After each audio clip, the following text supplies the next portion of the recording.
I'm Kay Deuben. I live in Palatka, Florida. I'm a native of Kansas, and I first became interested in art as a toddler. My grandmother was a quilter, and we played with colors and shapes, and it has grown and grown from there.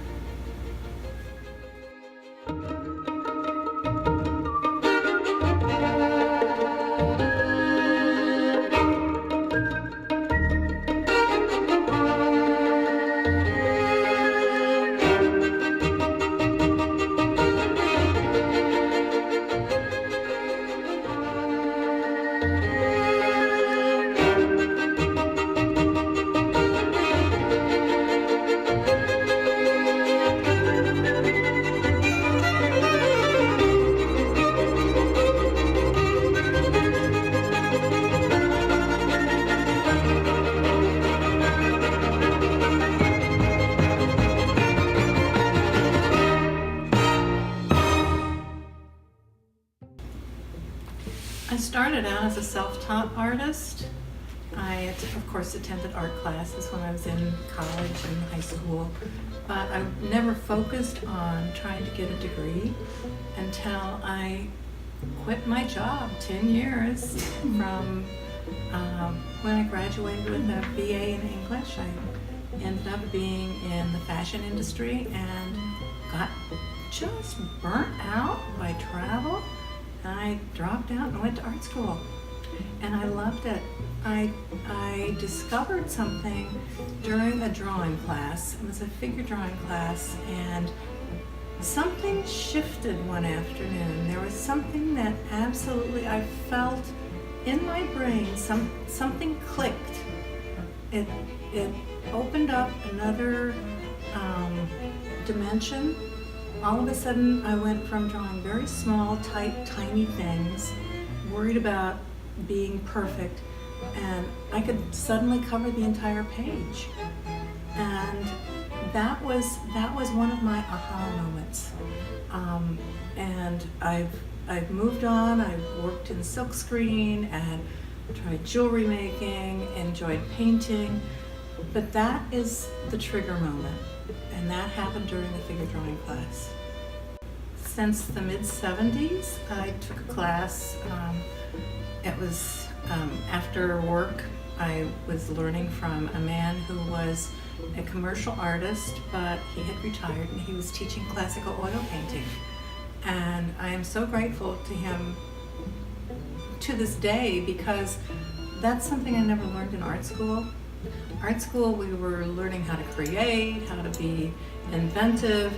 We never focused on method, and the method I got from that gentleman who taught me classical oil painting. And I've always been fascinated with how different materials react and respond, and a lot of people can just go out and play with things, and I enjoy playing, but I also want to know what that medium is going to do, how it's going to respond, how it's going to be reacting to the surface that I'm putting it on.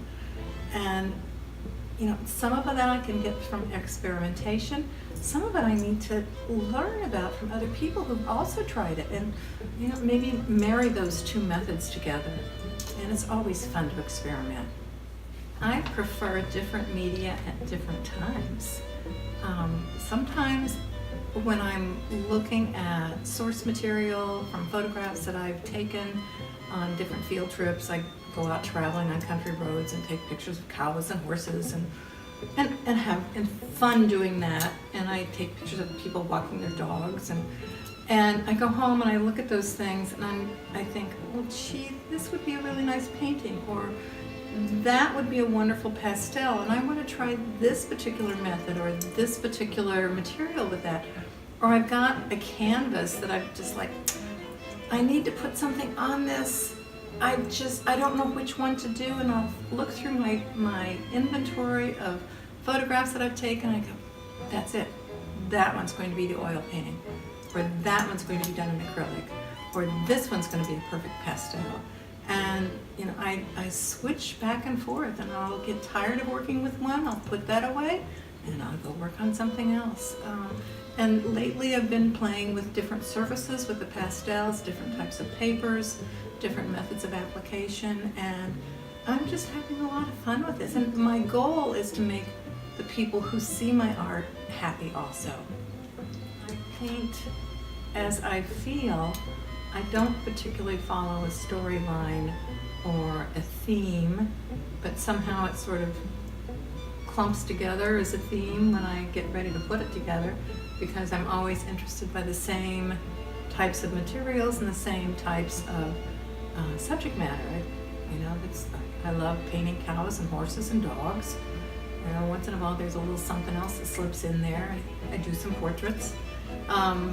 Mostly people have been coming to me for pet portraits, and I do those regularly, and I have many that have gone home to happy homes. No one's ever refused one. They haven't said, oh, I don't like that. That doesn't look like my dog. And they say, oh, I love that. That is just exactly what my dog looks like. It's so wonderful. How did you do this?